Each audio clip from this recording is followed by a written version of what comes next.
Bismillahirrahmanirrahim. Biografi Kiai Haji Mujahid Al-Hafidh. Beliau, Kiai Haji Mujahid Al-Hafidh, dilahirkan pada tanggal 17 Ramadan 1372 Hijriah di Desa Bumi Harjo, Demak, dari pasangan ayah bernama Surati dan ibu Marsilah. Beliau putra kedua dari 6 bersaudara. Beliau menikah dengan ibu Nyai Hajah Istiana tahun 1974 dan dikaruniai 1 putra dan 2 putri. Sejak kecil beliau dikenalkan dengan orang-orang soleh. Kecintaannya pada ilmu membawa Kiai Haji Mujahid Al-Hafidh nyantri dan berkhidmah kepada para ulama. Di antara guru-guru beliau adalah Kiai Haji Tamyiz bin Kasnawi, pengasuh Pondok Pesantren Miftahul Ulum Jogoloyo, Demak, Kiai Abdullah Umar Al-Hafidh Semarang, Kiai Abdul Hamid Kajoran, Kiai Ahmad Muthohar Meranggen, Syekh Marwan Al-Hafidh Jeragung, Kiai Rahmat Magelang, Kiai Ahmad Abdul Haq Watu Congol, Kiai Osman Godong, Kiai Ahmad Munif Zufri Kusumo, Habib Zain Al-Jufri Semarang. Beliau belajar berbagai macam kitab dan mendapat ijazah pembacaan manaqib Syekh Abdul Qadir Al-Jailani yang beliau dawamkan setiap hari mulai usia 13 tahun sampai akhir hayatnya. Beliau datang ke Semarang tahun 1972 dan beliau mulai syiar pada tahun 1979. Dengan penuh kesabaran, beliau mengajak para remaja khususnya untuk mengaji Al-Quran dan soan para alim ulama. Ziarah para aulia baik berjalan kaki, bersepeda maupun berkendaraan. Dan beliau juga mengenalkan manaqib Syekh Abdul Qadir Al-Jailani kepada para murid serta para jamaahnya, sehingga menjadi rutinan setiap malam Selasa Kliwon di kediaman beliau yang sampai sekarang dikenal dengan Majelis Rodotut Tamyiz atau At-Tamyiz. Beliau selalu menjunjung tinggi takdim kepada seorang guru dan dzurriyyahnya. Beliau berkata, "Ibu Nyai sak putra wayahe iku prasasat gurumu, krana iku bagian saka gurumu. Aja duwe penyono kang elek marang gurumu, uga sak keluargane, krana iku ngurangi berkah." Beliau adalah sosok yang sangat tawadhu, ramah, santun, bersahaja, dan sangat sederhana. Beliau tidak pernah mengabaikan pendapat seluruh santri-santrinya, meskipun pendapat tersebut tidak dipakai. Dengan ramah dan santun, beliau tetap memuji segala pendapat yang diberikan lawan bicaranya. Beliau sosok yang mahir menutupi ketidakberkenaan atau ketidakcocokan pada seseorang, dengan tetap memuji dan memberikan banyak imbalan layaknya orang yang tidak dikecewakan. Beliau berkata, kekecewaan orang lain lebih perlu dijaga daripada kekecewaan beliau pribadi. Perbaiki sudut pandang dan prasangka kita. Sudut pandang positif akan mendatangkan hal-hal yang positif. Prasangka yang baik akan mendatangkan hal-hal yang baik. Beliau Kiai Haji Mujahid Al-Hafidh adalah sosok kiai, orang tua sekaligus guru bagi banyak kalangan, bukan hanya santri-santrinya saja. Beliau selalu memberikan teladan, tidak hanya ucapan atau ceramahnya, tetapi beliau selalu mengajarkan hal-hal yang sudah dilakukan. Beliau pernah berkata, "Akeh wong bisa golek contoh, tapi jarang engkang saged nyontoni." Banyak orang-orang yang berkata-kata namun sangat jarang menjadi suri tauladan.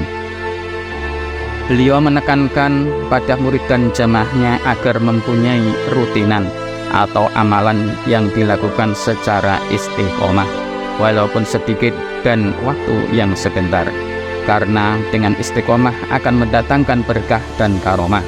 Beliau juga menekankan agar tidak menyia-nyiakan beberapa menit sebelum subuh dan waktu antara maghrib dan isya, karena waktu tersebut adalah waktu yang mustajabah. Oleh karenanya para aulia selalu istiqomah dalam menjaga waktu tersebut. Suatu kesempatan dalam majelisnya, beliau berkata, kunci kebahagiaan dan keselamatan hidup di akhir zaman yaitu dengan memperbanyak zikrullah dan memperbanyak sholawat kepada Rasulullah Shallallahu Alaihi Wasallam. Barang siapa yang mengagungkan Allah Subhanahu Wa Taala, maka Allah akan mengagungkan derajatnya. Siapa memperbanyak sholawat kepada Rasulullah Shallallahu Alaihi Wasallam, berkah sholawat bisa mendatangkan rahmat, manfaat qabil hajat, dan jaminan syafaat bagi si pembaca serta meluas pada keluarganya, baik yang masih hidup atau yang sudah tiada. Beliau mengajarkan murid dan jamaahnya agar sering-sering membaca syahadat dan istighfar, karena kadangkala kita terpeleset dalam ucapan, seperti contoh kita berkata, saya minum obat ini langsung sembuh, padahal yang memberi kesembuhan adalah Allah Subhanahu Wa Taala, bukan dari obatnya. Sebaiknya kita berkata alhamdulillah, perantara obat ini Allah memberikan kesembuhan. Beliau berkata, jangan menyepelekan kebaikan sekecil apapun dan jangan meremehkan kesalahan sekecil apapun, karena hal-hal yang besar itu bermula dari hal-hal yang kecil. Ceramah-ceramah beliau disampaikan dengan ringan, singkat, padat, bahasanya jelas, mengena, membekas, namun tidak melukai. Sampai pada suatu ketika ada seorang lebih dari 50 tahun tidak pernah sholat. Orang tersebut seringkali mendengar suara tausiah dari para penceramah, namun diabaikannya. Suatu ketika beliau, Kiai Haji Mujahid Al-Hafidh, diminta oleh takmir masjid untuk kajian rutin tiap malam Senin. Beberapa kali orang tersebut mendengarkan ceramah Kiai Haji Mujahid Al-Hafidh dari dalam rumahnya, padahal orang tersebut belum pernah melihat wajah beliau. Tiba-tiba orang tersebut ingin sekali bertemu dengan beliau hanya karena mendengar ceramah-ceramahnya. Saat itu pula Allah Subhanahu Wa Taala menurunkan hidayahnya. Setelah bertemu dengan beliau, Kiai Haji Mujahid Al-Hafidh, orang tersebut langsung sungkem dan menangis sejadi-jadinya di pangkuan beliau dan menyatakan taubat serta berjanji tidak akan meninggalkan sholat lagi. Tidak berselang lama, orang tersebut dipanggil oleh Allah Subhanahu Wa Taala. Beliau, Kiai Haji Mujahid Al-Hafidh, adalah sosok yang sangat penyabar terhadap segala bentuk kesulitan dan ujian. Beliau pernah berkata, setiap orang hidup pasti dihadapkan ujian, baik orang awam maupun orang alim. Bahkan tarafnya Nabi dan Rasul semua dihadapkan ujian. Hadapilah ujian dengan kesabaran. Adanya ujian adalah bentuk mengingat agar kita lebih dekat kepada Allah Subhanahu Wa Taala, naik pangkat dan terangkat derajat. Dalam ibadah dibutuhkan kesabaran, menjauhi maksiat dibutuhkan kesabaran, dan menghadapi musibah juga dibutuhkan kesabaran. Dan dalam keadaan apapun dibutuhkan kesabaran, terutama sabar terhadap orang-orang terdekat kita. Sabar itu tidak ada batasnya. Ketika beliau mendapati orang-orang terdekat melakukan kesalahan, beliau tidak menegurnya. Justru beliau memberikan hal-hal yang disenanginya, sehingga orang-orang terdekat segan, sadar, dan tumbuh ingin berubah dengan sendirinya, tanpa ada suatu paksaan, dan berusaha tidak mengulangi kesalahannya lagi. Pernah ada segerombolan pemabuk datang ke rumah beliau, lalu beliau mempersilahkan masuk kepada si pemabuk tersebut.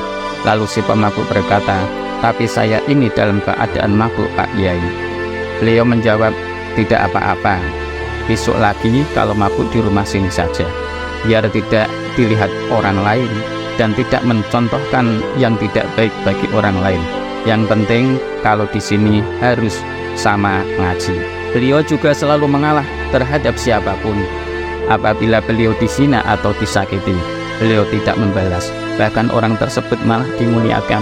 Beliau pernah dawuh, dadosa tiyang ingkang sebab yang Allah niku mboten bakal wonten musuh ingkang saged ngalahake.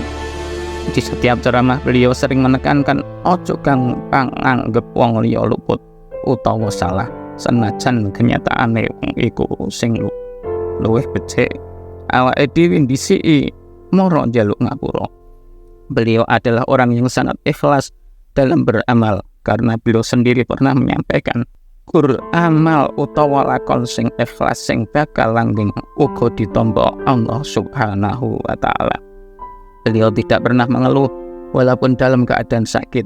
Beliau tidak pernah memperlihatkan sakitnya atau capeknya di hadapan jamaahnya dan selalu tersenyum.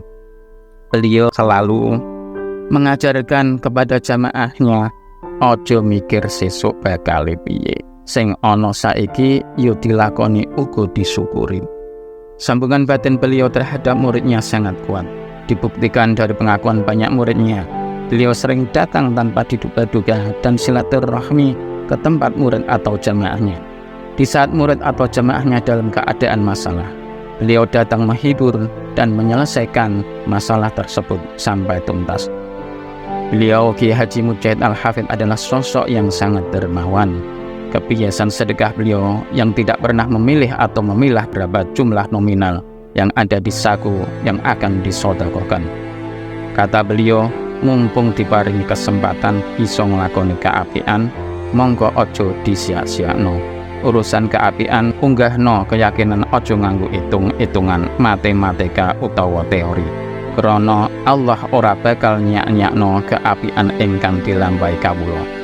Kita kawula kathah dosa sak mestine pantes nampa siksa. Berkah sedekah kita pinaringan selamat, ora oleh murka uga siksa. Hampir setiap tangan jamaah pernah merasakan sentuhan halus tangan beliau yang di dalamnya terdapat suatu barang, baik uang maupun yang lainnya.